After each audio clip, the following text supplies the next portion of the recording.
Let's talk about a cyber attack that almost did not happen. So, regardless of the underlying attack vectors, such as the supply chain components, zero-day vulnerabilities, or social engineering tricks, you mostly hear me discussing attacks after they have already occurred, but not today. So, in this video, I want to discuss an attempted ransomware attack that was foiled at the last minute.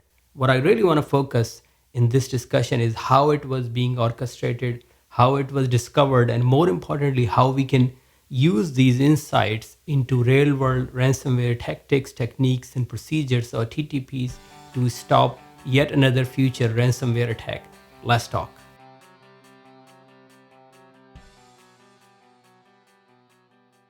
Hi, my name is Afaq. Hope you're doing awesome.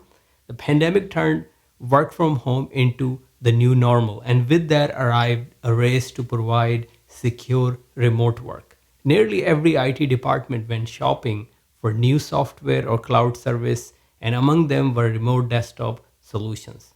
Guess what? Ransomware actors picked up on that trend, and in one documented case, Rebel Group, the Rebel ransomware group, used it to lay the foundation after they got the foot in the door at an unnamed company. The company discovered over 100 desktops with the Screen Connect software installed along with the Cobalt Strike. In case if you did not know, Cobalt Strike is a threat emulation software created primarily for red teams. Cobalt Strike Beacon is a memory resident backdoor that can be used to execute PowerShell scripts, log keystrokes, take screenshots, download files, and even facilitate spawning a secondary payload.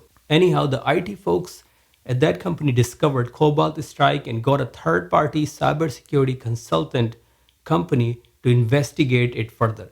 This is where things get interesting. We have learned to believe, that in the case of ransomware, the hacker's goal primarily is to just encrypt as much of the data as possible. But what we did not know is that that's only half of the goal. Yep, the other half of the goal is to wipe out online backups if you get caught. And that's what the security researchers found out in this case. Rebel Group managed to encrypt data on some unprotected devices and started deleting online backups after they noticed they had been spotted by the investigators. The attackers were using Screen Connect software to maintain access or persistent access to the network and compromised devices. This was just one of many approaches Rebel Group used to maintain their grip on the network, including creating their admin accounts as well. Now, if you are thinking did they get or how generally the ransomware actors get access to the network in the first place, well, it can happen in several different ways. Employee phishing, in some cases weeks or even months in advance, hacking a networking device is another approach, such as firewall or VPN servers by using a known or a zero-day vulnerability, and even brute force attack the infrastructure if it is accessible on the internet, such as remote desktop protocol or RDP open ports.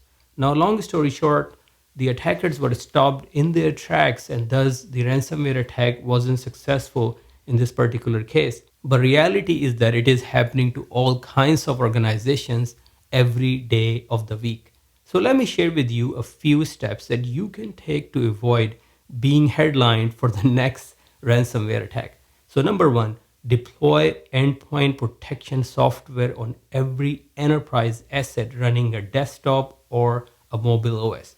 But that's not enough. Why? Because for it to be effective, it needs to be updated frequently. Yes, that means you need to find out that server that hasn't been rebooted in a year.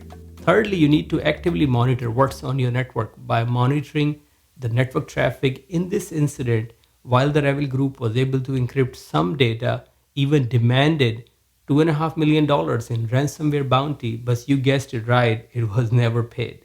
Now, here's my final thought. If you are like me, you would take an attempted ransomware attack for an actual ransomware attack any day of the week.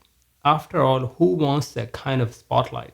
Now, no matter how great or high the barriers we put up against the cyber attacks, inevitably there will be times our software or our people will fail us. So the first and the best defense is to have a plan in place. Let me help you get started.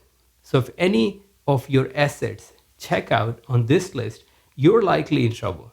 So if you have no regular backups, and even if you do, all of them are online and live on the same network as everything else, you have a problem.